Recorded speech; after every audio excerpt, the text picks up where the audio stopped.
It started as a dare, one of those wild, desperate things you do just to prove you aren't scared, even when every part of you screams otherwise. We'd all heard stories about St. Magnus Church, its rotting bones hidden deep in the woods behind Ashfield, where the trees grew so thick they seemed to swallow the sun. But that night, beneath a moon like a blind, milky eye, 4 of us, Jake, Lena, Ben, and me, took the path less traveled. The church, they said, had been abandoned for decades, left to the mercy of storms and ghosts. Some kids said they saw shadows moving through the broken windows. Others whispered about music, soft and sad, floating out of the empty bell tower. Most people laughed off the rumors except for us. We wanted proof. Or maybe, deep down, we just wanted to be haunted ourselves. We were stupid. We were young. And that night, as our flashlight beams cut through the mist, we crossed the line from rumor to reality. The path to St. Magnus felt endless. Branches snapped under our sneakers, our breaths clouded the night air, and no one dared speak above a whisper. The woods felt wrong, like they knew what we were about to do. By the time we reached the clearing, the church rose before us, a skeletal silhouette, its steeple pointing a crooked finger at the sky. I remember Jake shoving the rusted gate, the way it shrieked like a dying thing. I remember Ben's hand shaking, the tremor running up his arm as he gripped his flashlight tighter. Lena kept glancing over her shoulder, as if something might be following. The church doors, warped and swollen by rain, took all 4 of us to pry open. The smell hit us first, a stench of mildew, old wood, and something almost sweet, like dried flowers left too long in a vase. Our lights skittered over rows of cracked pews, dust motes dancing like ghostly fireflies. That's when it began, the sense that we weren't alone. The silence in St. Magnus was absolute, so thick it pressed against your eardrums. We moved as one, shuffling past broken hymnals and shattered glass. Above, the ceiling sagged like a ribcage ready to collapse. Every so often, a scrap of cloth fluttered in the breeze, but none of the windows were open. Jake, ever the brave one, led us down the center aisle toward the altar. Our footsteps echoed, and with every step, the air grew colder, heavier. My breath hitched. Lena whispered that she felt something tug her sleeve, but when we turned, there was nothing there, just darkness pressed in around us. That's when we heard it, footsteps, soft but unmistakable, coming from the choir loft above. We froze. Ben's light jerked upward, illuminating only peeling paint and empty pews. But the footsteps didn't stop. They circled, slow and deliberate, as if someone or something was watching, choosing. Probably a raccoon, Jake whispered, his voice a tremor. But I didn't believe it. None of us did. We made it to the altar, our breaths coming in sharp, shallow bursts. There was a pulpit, its wood scarred and splintered, covered in dust and cobwebs.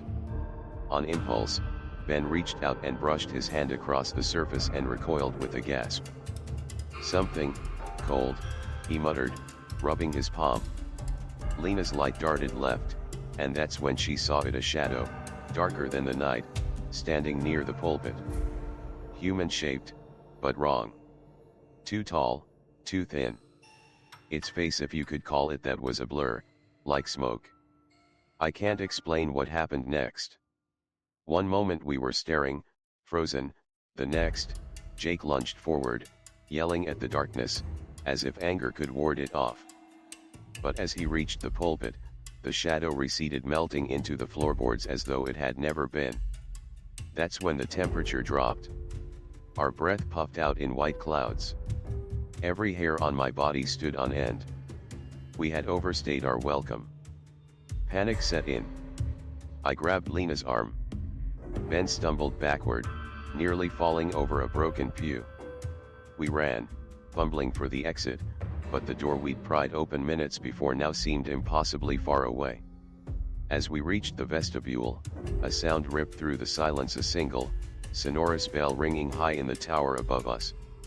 Once, twice, 3 times. The sound vibrated through our bones, reverberating with something old and angry.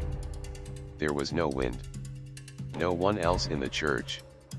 We bolted, the bells tolling behind us, echoing across the empty fields. As we burst out into the cold night, the sound abruptly stopped. My heart hammered in my chest. I looked back, just once, and saw a figure standing in the belfry, backlit by the moon, watching us go. We didn't speak until we reached the edge of the woods. Even then, no one said what we all knew: we'd seen something impossible. We'd brought something back with us. That night, none of us slept. I lay awake, listening to the wind rattle my window, half expecting to hear the bell again. My phone buzzed with frantic texts: Lena swearing she saw shadows moving in her room, Jake insisting the cold spot followed him home, Ben refusing to talk about what happened at all. Days turned into weeks, but the feeling never left. The sense of being watched, of something waiting just out of sight. Sometimes, late at night, I hear faint music, a sad hymn, sung by voices I don't recognize. And sometimes, when I close my eyes, I see the church again, and the figure in the belfry, waiting. A week passed, but the dread never lifted. At night, I heard bells faintly tolling, no matter how many times I covered my ears. Jake texted that his room was so cold his breath fogged the mirror. Lena said she dreamed of shadowy figures staring through her window. Ben just vanished from the group chat, refusing to answer calls. The four of us tried to move on, but St. Magnus had marked us. We met in Jake's basement, pale and restless. Each of us had grown thinner, more paranoid. We argued. We have to go back. We're not going back. What if Ben's in trouble? If we just ignore it, maybe it'll stop. But ignoring it didn't work. The bells grew louder. The cold, the dread, the sense of being watched, it followed us everywhere. The story wasn't finished with us. One night, Lena called, voice trembling. Ben's mom called me. He's missing. He never came home from work last night.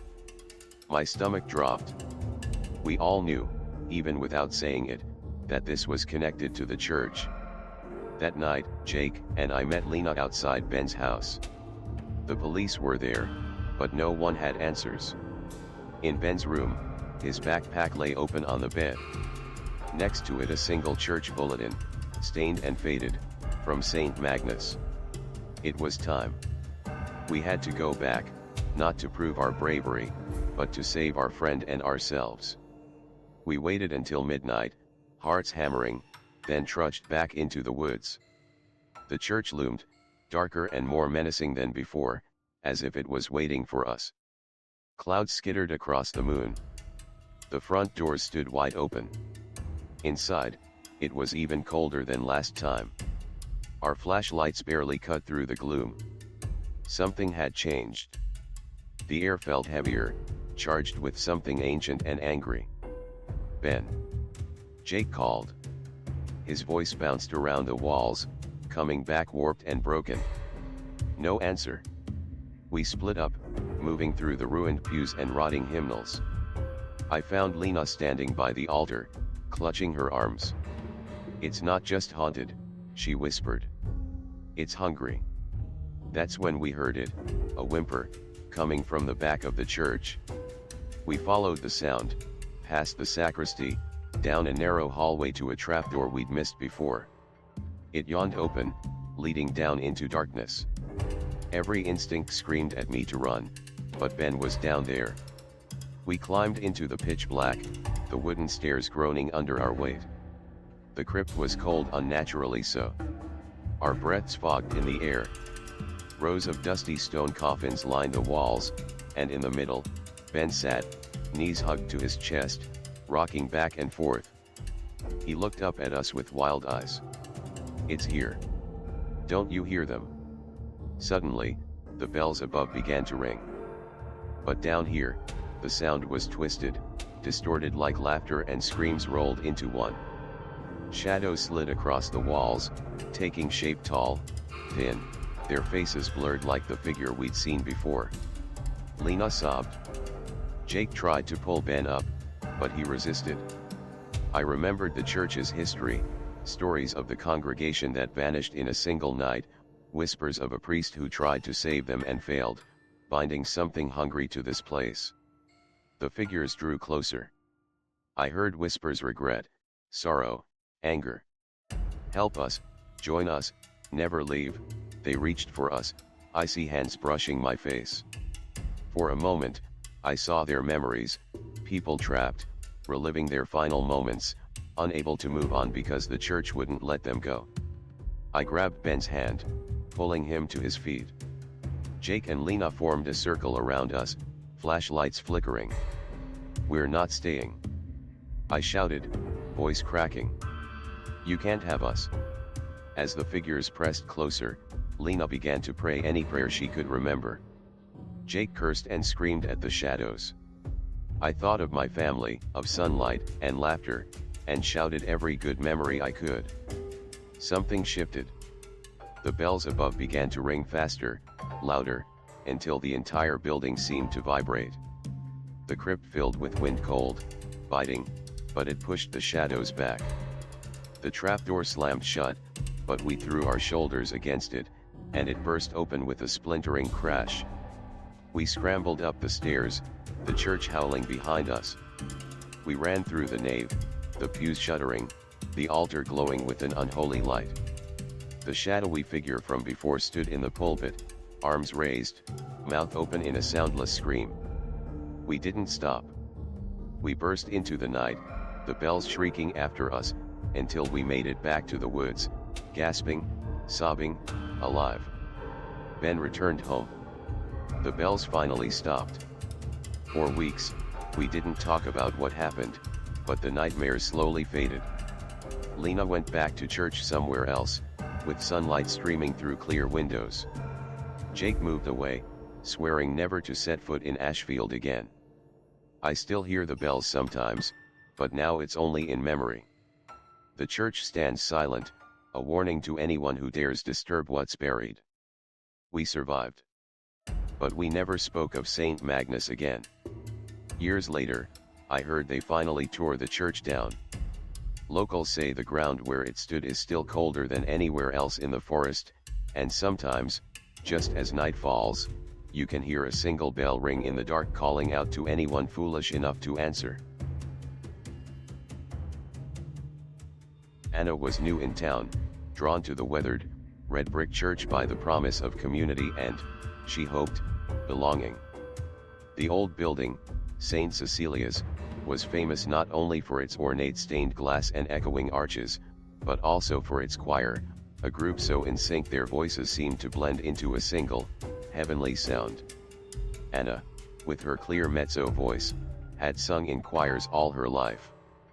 But as she stood before the open doors that first misty Sunday, she felt a strange tension in the air. The bells tolled, sweet and somber, as if warning her, once you enter, things will never be the same. The choir welcomed her warmly. Among them were the jovial Mr. Greaves, the elderly director with the sharp ear, May, a silver-haired alto with a mischievous twinkle, and Jonah, the shy tenor. But it was the music itself, hymns that seemed to shimmer in the air, that truly embraced her. From her first rehearsal, Anna sensed something odd. In the massive, vaulted sanctuary, their voices soared, but now and then, a pure, glassy soprano note wove through the music, always in the perfect place, always just above her own part. "Who's that?" she whispered to Jonah after one hymn. He looked confused. "Who's what?" "That extra voice," she said. "The one who sings the descant." Jonah shrugged. "No one. Only the altos and sopranos sang that line, and you weren't even on the same page." Anna let it go. But the next rehearsal, the same thing happened. And again. She listened closer, her heart pounding. That voice was there, always when the music reached its most beautiful moments. And nobody else seemed to notice. The mystery gnawed at Anna until she couldn't help herself. After rehearsal, As the choir packed up, Anna lingered by the old upright piano. "Mr. Greaves," she began, "can I ask you something a little strange?" The director smiled, his face deeply lined. "In this church, Strange is our middle name." "Go on." She explained what she'd heard. The man's face clouded, and he gazed at the darkening sanctuary, as if seeing something only he could. "Some things aren't meant to be explained," he said softly. "But if you must know. There was a girl here once, decades ago. Clara. She was our finest soprano voice, like spun silver. She died. Car accident. But the night before, she sang as if she'd been touched by angels. Some say she still does." Anna felt a chill trickle down her spine. "That's just a story, right?" He shrugged, eyes sad. "Perhaps. But if you ever feel her beside you, don't be afraid. She loved the music too much to ever leave." Anna wanted to believe it was just a legend, a way to explain away echoes in an old building. But that Friday, something compelled her to return after dark. Rain lashed the stained glass, thunder rumbled beyond the stone walls.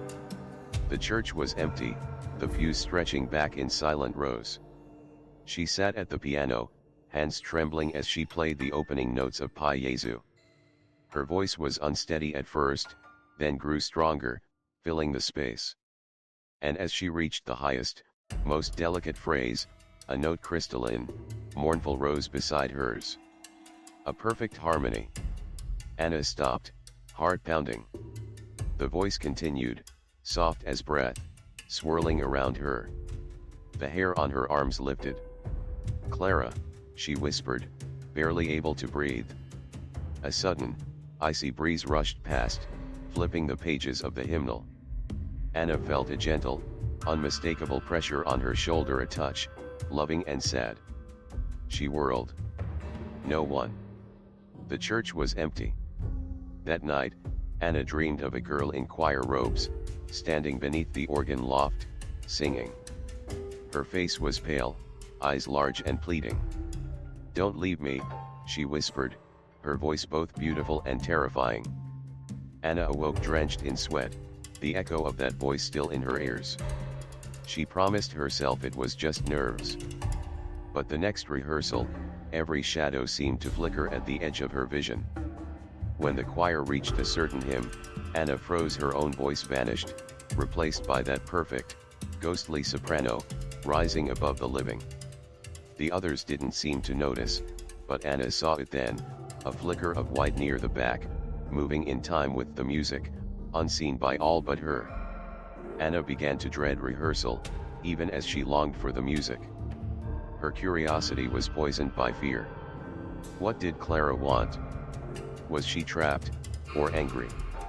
Anna sensed the answer hid in the music itself, a message she would soon have no choice but to face. After that night, Anna couldn't sleep. The ghostly voice haunted her dreams and lingered in every quiet moment. She tried to ignore it, but it felt like Clara was following her, not just in the church, but in her mind. Each time Anna sang, the harmony returned, hauntingly perfect, impossibly sorrowful. Anna's friends noticed the change. She was distracted, exhausted, always humming old hymns under her breath. One afternoon, May pulled her aside. "You look like you've seen a ghost," May joked, but her eyes betrayed worry. Anna almost told her everything, but fear kept her silent. Instead, Anna threw herself deeper into music, searching for answers in every note, every lyric, every old program tucked in the church office. That's when she found it, a faded photo, tucked between hymnals. Clara, smiling in the center of the choir, her eyes bright, forever 16. The church's atmosphere darkened. The air felt heavier, the corners more shadowed. Anna began to sense that not everyone wanted the past disturbed. One stormy night, as Anna left practice, she saw a figure standing in the choir loft dressed in the old-fashioned robes from the photo. Anna called out, but the figure only watched, unmoving. Lightning flashed. The face was pale, blurred, almost featureless. Anna stumbled out into the rain, heart pounding. She tried to tell Mr. Greaves, but he looked away. "Some voices," he said quietly, "can't find rest until they're heard." Unable to stay away, Anna returned to the church after midnight. Rain battered the windows, thunder shook the stained glass. Anna sat at the piano, trembling. "Clara," she whispered into the darkness, "why are you still here?" The room grew cold, breath frosting in the air. The candles on the altar flickered, though there was no wind. Then, soft as a prayer, a voice joined her, a harmony so pure and sad it brought tears to Anna's eyes. Anna sang, pouring all her longing and fear into the hymn. The ghost's voice wrapped around hers, a shimmering thread of sorrow and hope. The music swelled, filling the church with a beauty that transcended death. At the crescendo, the temperature plunged. Anna's fingers froze on the keys. The lights flickered. Suddenly, the ghost was there, no longer blurred, but clear, her face streaked with tears. "Help me," Clara pleaded. "I'm trapped. The music keeps me here." Anna's terror was replaced by pity. "What do you want?" she asked. Clara's story poured out in a rush, how she died before her final solo, a song written for her by her father. How she'd waited, year after year, for someone to finish the piece to let her voice finally rise, one last time. Anna searched the old choir books until she found the faded, incomplete music. Her hands shook as she set the pages on the piano. Together, Anna and Clara rehearsed the solo, night after night. The music grew stronger, the air lighter. Anna became obsessed, losing sleep, her friends begging her to stop. But she couldn't. Clara's need was too powerful. On the night of the church's annual concert, Anna requested to perform a special piece. Mr. Greaves, seeing the determination in her eyes, reluctantly agreed. As Anna took her place, the sanctuary filled with nervous energy. The congregation settled, the lights dimmed, and Anna began to sing. Clara's spirit surged beside her. Their voices intertwined, one living, one dead, the harmony ringing out, clear and heartbreakingly beautiful. As Anna reached the climax, the very notes Clara never lived to sing, a shimmering light filled the sanctuary. Everyone in the audience saw it, a figure in choir robes, face radiant with peace, singing beside Anna. The music soared, breaking through the veil between worlds. With the final note, Clara smiled at Anna, a look of deepest gratitude, and slowly faded into the light. The church, at last, was silent. The haunting stopped. The choir felt different, lighter, free. Anna slept soundly for the first time in months. But she never forgot the ghostly touch on her shoulder, or the beauty of the harmony that only she could truly hear. The church kept Clara's photograph on the piano, a silent acknowledgement of the girl who loved music too much to leave. And Anna, her voice forever changed, sang every song as if someone, somewhere, was harmonizing with her. But sometimes, late at night, Anna would return to the empty sanctuary, sit at the piano, and softly hum Clara's song. And just once in a while, in the final dying echoes of the notes, she thought she heard a soprano, impossibly pure, singing along.